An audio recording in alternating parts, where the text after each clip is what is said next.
लखनऊ में आज lung care foundation द्वारा एक कार्यशाला का आयोजन किया गया। इस कार्यशाला का उद्देश्य वायु प्रदूषण और स्वास्थ्य प्रभावों पर रिपोर्टिंग में पत्रकारों के कौशल को बढ़ाना था, जो जिम्मेदार पत्रकारिता में एक महत्वपूर्ण सफलता थी। इस कार्यशाला की शुरुआत डॉक्टर AP महेश्वरी, सेवानिवृत्त महानिदेशक CRPF और संरक्षक लंग केयर फाउंडेशन के स्वागत भाषण के साथ हुई। इसके बाद वहां आए हुए गण व्यक्तियों द्वारा भी संबोधित किया गया। वहीं आए हुए गणमान्य व्यक्तियों ने वायु प्रदूषण के विभिन्न आयामों और उनके स्वास्थ्य प्रभाव पर प्रकाश डाला। आइए देखते हैं हमारे संवाददाता की एक रिपोर्ट।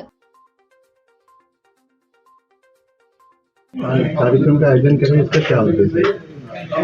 कि मैं लंग केयर फाउंडेशन का संरक्षक हूँ और यूपी का प्रभारी हूँ, और हम लोग का प्रयास ये है कि जो वायु प्रदूषण है इसमें हर एक व्यक्ति को जागरूक करें कि वो अपने 20 मीटर से लेकर 200 मीटर तक कैसे वायु प्रदूषण को रोक सकता है।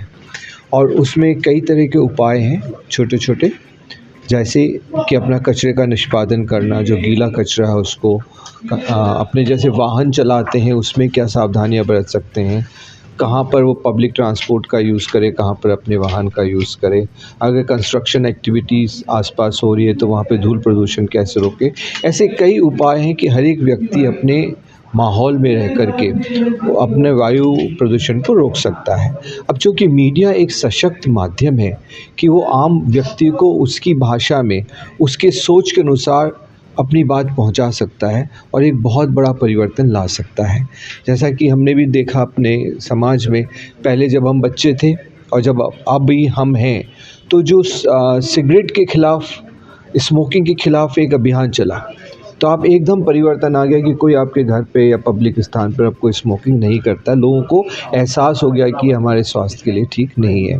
इसी प्रकार जो पॉल्यूशन बढ़ रहा है, तो एक तो हुआ कि वृहद पॉल्यूशन जिसमें बड़े बड़े लोग, बड़ी बड़ी एजेंसियां काम कर रही हैं। दूसरा, जहां पर कि मैं रह रहा हूं वहां पर भी मैं अगर अपने जीवन शैली को परिवर्तित करता हूं तो वहां की एयर क्वालिटी को मैं अफेक्ट कर सकता हूं, बेटर कर सकता हूं।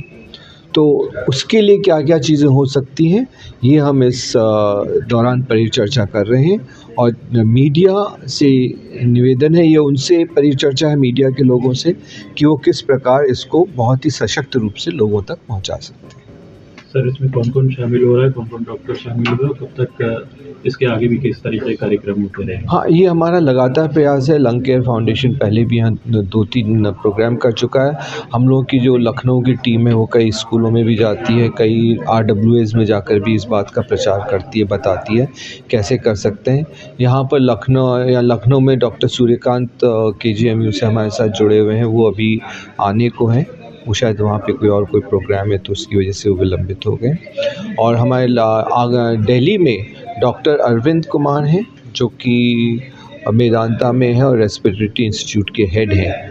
वो काफ़ी सालों से इस दिशा में कार्य कर रहे हैं। इनफैक्ट वो चेस्ट सर्जन भी हैं और उन्हीं के द्वारा ये शुरू भी किया गया। बाद में हम सब लोग उससे जुड़ते चले गए। तो काफ़ी विशेषज्ञ भी इससे जुड़े हैं। IIT कानपुर, IIT दिल्ली के विशेषज्ञ भी इन लोगों से जुड़े हैं। तो ये एक अच्छा सशक्त फोरम है और हम लोगों का प्रयास है कि हर नगर में जाकर के, तो लखनऊ के अलावा भी उत्तर प्रदेश में हम लोग ने वाराणसी में, कानपुर में और गाज़ियाबाद में, नोएडा में इसके कार्यक्रम किए हैं। और पॉल्यूशन कंट्रोल बोर्ड के साथ भी मिल कर के हम दूसरे शहरों में भी ये जागरूकता लाने का प्रयास कर रहे हैं। मैं डॉक्टर AP महेश्वरी, मैं DG CRPF के पद से रिटायर हुआ IPS ऑफिसर हूँ।